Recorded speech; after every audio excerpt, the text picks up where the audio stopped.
Hey, what's up, folks? Joseph Gonzalez here, excited to be talking to you today.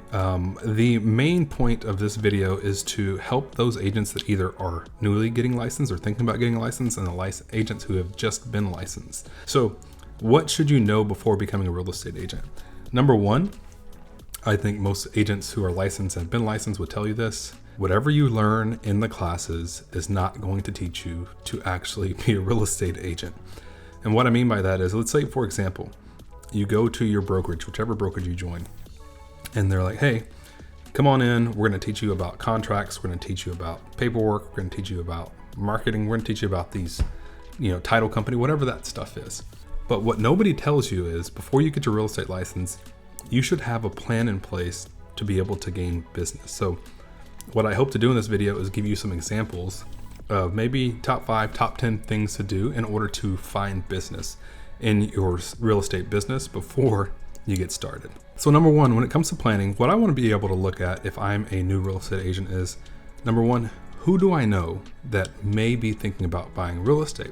And your first question is probably, well, as a person who is now seen as a salesperson, I don't feel comfortable reaching out to my friends, which is perfectly fine, because I'm going to give you a strategy right now. You'll probably want a pen and paper to write this down. What you're going to do is you're going to go to your Facebook profile, and you're going to say something to the effect of, how many of my friends are renters and want to be homeowners in the future?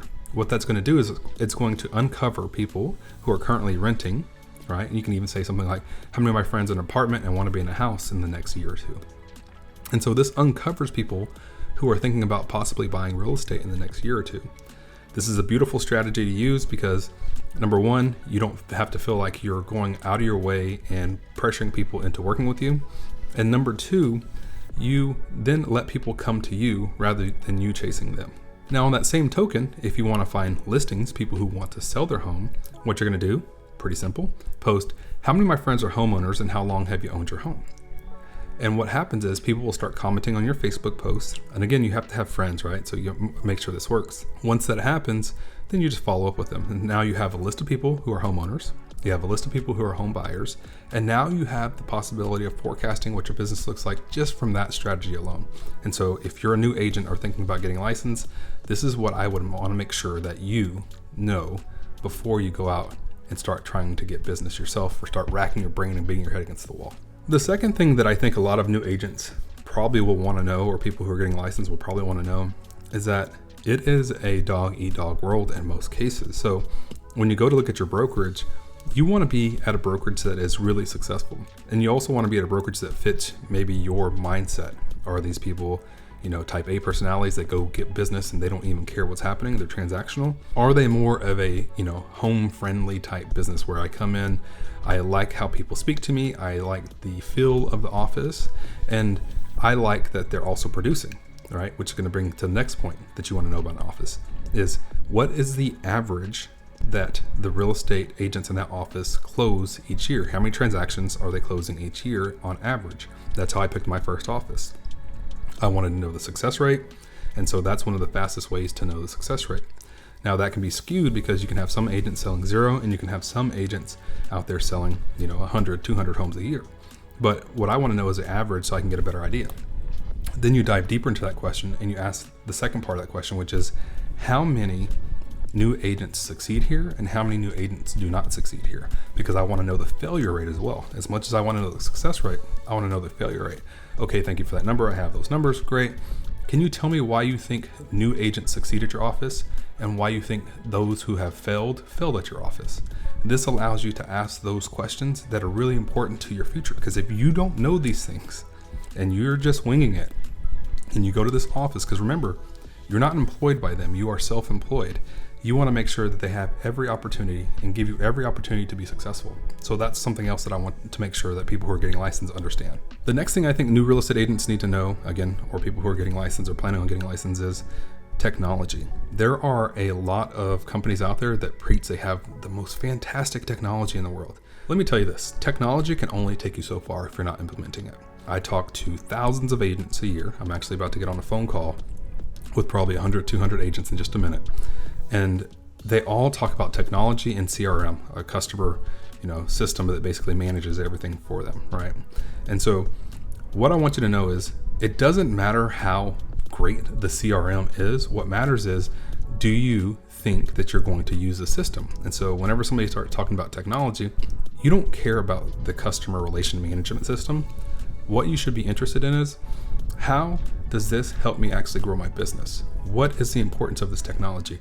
Is it helping me write blogs? What is it doing? And by knowing that, that allows you to take a step forward and say, okay, they're talking about all this technology, but my real question is, show me an example of how this helps somebody get business. Because at the end of the day, this whole real estate thing is about how many contracts you're doing. Of course, that means helping people, right? And so if the CRM is not helping you get business, maintain business, grow your business, what's the point of talking about the technology? So make sure you ask that question. Can you give me some examples on how the technology actually helps somebody close a transaction? And I think the final thing that I think new real estate agents should know is that don't be afraid to use your resources. If you're at a brokerage and somebody doesn't want to share how they're successful, maybe pay for their lunch, pay for something to help them share that information with you. If they're not willing to do that and your brokerage is not helping you be successful, you need to cut ties as quickly as possible. I talk to agents all the time who tell me about their splits, which I think I'll dive into that in just a bit as well.